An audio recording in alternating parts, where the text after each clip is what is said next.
Hello again, boys and girls. Grandpa Pheardom here. We're going to continue with The Magician's Nephew by C.S. Lewis, Chapter 3, The Wood Between the Worlds. Uncle Andrew and his study vanished instantly. Then, for a moment, everything became muddled. The next thing Diggory knew was that there was a soft green light coming down on him from above, and darkness below. He didn't seem to be standing on anything, or sitting, or lying. Nothing appeared to be touching him. "I believe I'm underwater," said Diggory. Underwater! This frightened him for a second. He almost at once could feel that he was rushing upwards. Then his head suddenly came out into the air, and he found himself scrambling ashore, out onto a smooth grassy ground of the edge of a pool. As he rose to his feet, he noticed that he was neither dripping nor panting for breath, as anyone would expect after being underwater. His clothes were perfectly dry. He was standing by the edge of a small pool, not more than 10 feet from side to side, in a wood. The trees grew close together and were so leafy that he could get no glimpse of the sky. All this light was coming green, and it was light that came through the leaves. But there must have been a very strong sun overhead, for the green daylight was bright and warm. It was the quietest wood you could possibly imagine. There were no birds, no insects, no animals, no wind. You could almost feel the trees growing. The pool he had just come out of was not the only pool. There were dozens of others, a pool every few yards as far as the eyes could reach. You could almost feel the trees drinking in the water right up with their roots. This wood was very much alive. When he tried to describe it afterwards, Diggory always said it was a rich place, as rich as plum cake. We got a picture here, and I'm about to show it to you, but maybe I should read this part. The strangest thing was that almost before he had looked about him, Diggory had half forgotten how he had come there. At any rate, he was certainly not thinking about Polly, or Uncle Andrew, or even his mother. He was not in the least bit frightened, or excited, or curious. If anyone had asked him, "Where did you come from?" he would probably have said, "I've always been here." That is what it felt like, as if one had always been in that place and never bored, although nothing ever happened. And as he said long afterwards, it's not the sort of place where things happen. The trees keep on growing, that's all. We got a picture here. I don't know if I can get the camera to focus on it close enough to give you some clues about what we're about to read. If you look closely at it, you can see Diggory. You can also see Polly sleeping under a tree.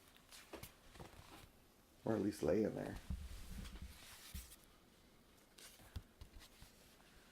After Diggory had looked at the wood for a long time, he noticed that there was a girl lying on her back at the foot of a tree a few yards away. Her eyes were nearly shut, but not quite, as if she were just between sleeping and waking. So he looked at her for a long time and said nothing.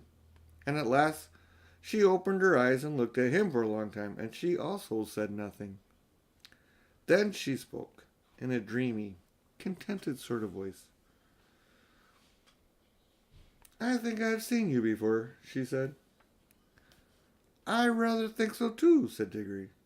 "Have you been here long?"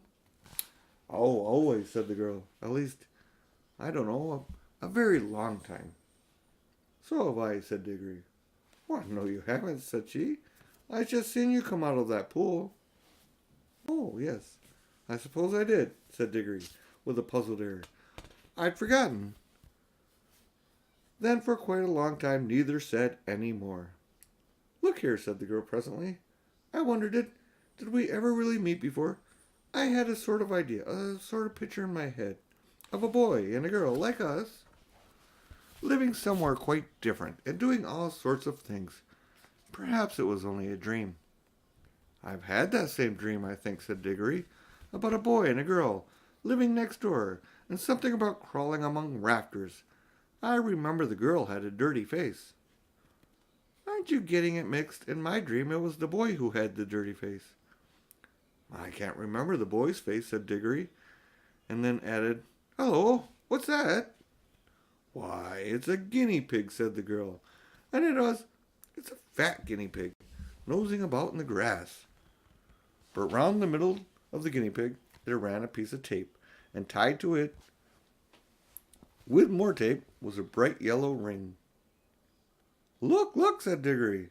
"The ring. And look, you got one on your finger. And so have I." The girl now sat up, really interested at last. They stared very hard into one another, trying to remember. And then at exactly the same moment, she shouted out, "Mr. Ketterly!" And he shouted out, "Uncle Andrew!" And they knew who they were and began to remember the whole story. After a few minutes of hard talking, they had got it straight. Diggory explained how beastly Uncle Andrew had been. "What do we do now?" said Polly. "Take the guinea pig and go home?" "There's no hurry," said Diggory with a huge yawn. "I think there is," said Polly. "This place is too quiet. It's so dreamy. You're almost asleep. If we at once give in to it, we shall lie down and drowse forever and ever." "It's very nice here," said Diggory. "Yes, it is," said Polly, "but we've got to get back." She stood up and began to go cautiously toward the guinea pig, but then she changed her mind. "We might as well leave the guinea pig," she said. "It's perfectly happy here, and your uncle will only do something horrid to it if we take it home." "I bet he would," said Diggory. "Look at the way he treated us. By the way, how do we get home?" "Go back into the pool, I expect." They came and stood together at the edge, looking down into the smooth water. It was full of the reflection of the green leafy branches above them. They made it look very deep. "We hadn't any bathing suits," said Polly. "We shan't need 'em, silly," said Diggory. "We're going in with our clothes on, don't you remember? Didn't get wet coming up. Can you swim? A bit. Can you?" "Well, not much." "I don't think we shall need to swim," said Diggory. "We want to go down, don't we?" Neither one of them much liked the idea of jumping into the pool, but neither one said so to the other. They took hands and said 1, 2, 3, "Go!" and jumped. There was a great splash, and of course they closed their eyes. But when they opened them again, they found they were still standing hand in hand in the green wood and hardly up to their ankles in water. The pool was apparently only a couple of inches deep. They splashed back to dry ground. "What on earth's gone wrong?" said Polly in a frightened voice, but not quite so frightened as you might expect, because it's really hard to feel really frightened in that wood. The place was just so peaceful. "Oh, I know," said Diggory. "Of course it won't work. We're still wearing our yellow rings. They're for the outward journey, you know. The green ones take you home, but we must change rings.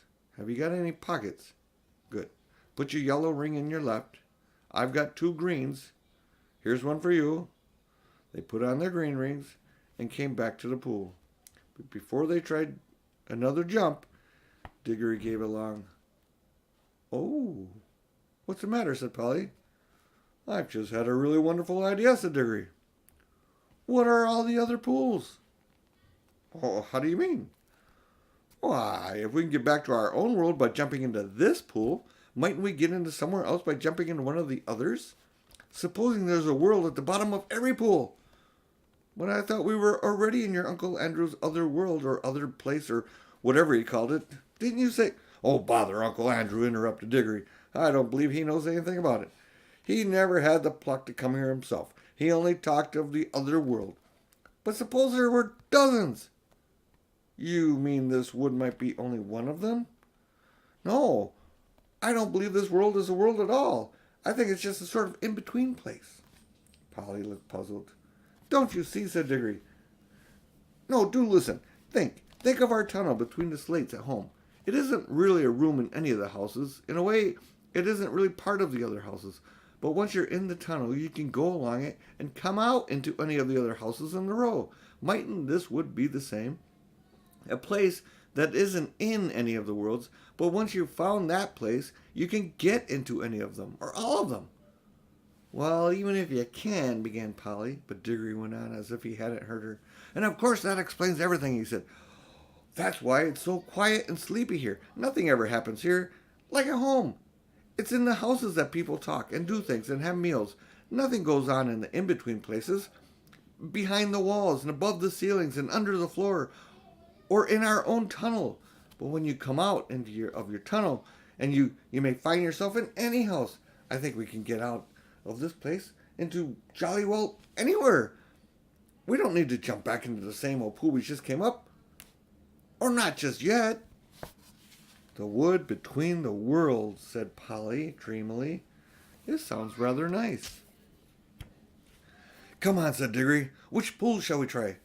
Look here, said Polly. I'm not going to try any new pool until we've made sure that we can get back by the old one. We're not even sure it'll work yet. Yes, said Diggory, and get caught by Uncle Andrew and have the rings taken away before we've had any fun? No thanks. Could we just go part of the way down into our own pool, said Polly, just to see if it works. Then if it does, we'll change rings and come back again before we're really back with Mr. Kettley's study. Can we go part of the way down? Well, it took a little time coming up. I suppose it'll take a little time coming back down. Diggory made a rather fuss about agreeing to this, but he had to in the end because Polly absolutely refused to do any exploring in new worlds until she had made sure about getting back to the old one.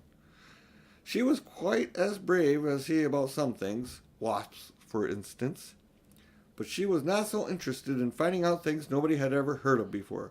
For Diggory was the sort of person who wants to know everything, and when he grew up he became a famous Professor Kirk, who comes into other books. After a good deal of arguing, they agreed to put on their green rings. Green for safety, said Diggory, so you can't help remembering which is which. And holding hands and jump. But as soon as they seemed to be getting back to Uncle Andrew's study, or even to their own world, Polly was to shout, change, and they would slip off their rings and put on their yellows. Diggory wanted to be the one who shouted change, but Polly wouldn't agree. They put on the green rings, took hands, and once more shouted, 1, 2, 3, go! This time it worked, and it was very hard to tell you what it was like, for everything happened so quickly. At first they were bright lights moving about in the black sky. Diggory always thinks that these were stars, and even swears that he saw Jupiter quite close. Close enough to see its moons. But almost at once there were rows and rows of roofs and chimney pots about them, and they could see St. Paul's, and he knew that they were looking at London. But you could see through the walls of all the houses. Then they could see Uncle Andrew, very vague and shadowy, but getting clearer and more solid looking all the time, just as if he were coming into focus. But before he became quite real, Polly shouted, change! And they did change. And our world faded away like a dream, and the green light above grew stronger and stronger, till their heads came out of the pool, and they scrambled ashore. And there was the wood, all about them, as green and bright and still as ever. The whole thing had taken less than a minute. There, said Diggory. That's all right. Now for the adventure. Any pool will do. Come on, let's try that one. Stop, said Polly. Aren't we going to mark this pool? They stared at each other and turned quite white as they realized the dreadful thing that Diggory had just been about to do. For there was any number of pools in the wood, and the pools were all alike, and the trees were all alike, so that if they ever once left behind a pool that led to our own world without marking it in some way, the chances would be 100 to 1 against ever finding it again. Diggory's hand was shaking, as if he opened his penknife and cut out a long strip of turf on the bank of the pool. The soil, which smelled nice, was of a rich reddish brown and showed up well against the green. It's a good thing one of us has made some sense, said Polly. Well, don't keep gassing on about it, said Diggory. Come on, I want to see what's on the other pools. And Polly gave him a pretty sharp answer, and he said something even nastier in reply. The quarrel lasted for several minutes, but it would be dull to write it all down. Let us skip to the moment in which they stood, with beating hearts and rather scared faces on the edge of an unknown pool, with their yellow rings on, and held hands, and once more, 1, 2, 3, go! Splash! Once again, I had it worked. This pool, too, appeared to be only a puddle. Instead of reaching a new world, they only got their feet wet, and splashed their legs for a second time that morning. If it was a morning, it seemed to always be the same time in the wood between the worlds. "Blast and botheration!" exclaimed Diggory. "What's gone wrong now? We put on our yellow rings, all on the right." He said yellow for outward journey. Now the truth was that Uncle Andrew, who knew nothing about the wood between the worlds, had quite the wrong idea about the rings. The yellow ones weren't for outward rings, and the green ones weren't for homeward rings. At least not in the way he thought. The stuff of which both were made had all come from the wood. The stuff in the yellow rings had come with the power of drawing you into the wood, and the stuff that wanted to get back into its own place, the in-between. But the stuff in the green rings is stuff that is trying to get out of its own place so that a green ring would take you out of the wood and into a world. Uncle Andrew, you see, was working with things he did not really understand. Most magicians are. Of course, Diggory did not realize the truth and did not realize the truth quite clearly either, or not until later. But when they had talked it over, they decided to try their green rings on the new pool, just to see what happened. "I'm game if you are," said Polly. But she really said this because in her heart of hearts, she now felt sure that neither ring was going to work at all in the new pool. And so there was really nothing worse to be afraid of than another splash. I am not quite sure that Diggory had not the same feeling. At any rate, when they had both put on their greens and come back to the edge of the water and taken hands again, they were certainly a good deal more cheerful and less solemn than they had been the first time. "1, 2, 3, go," said Diggory, and they jumped.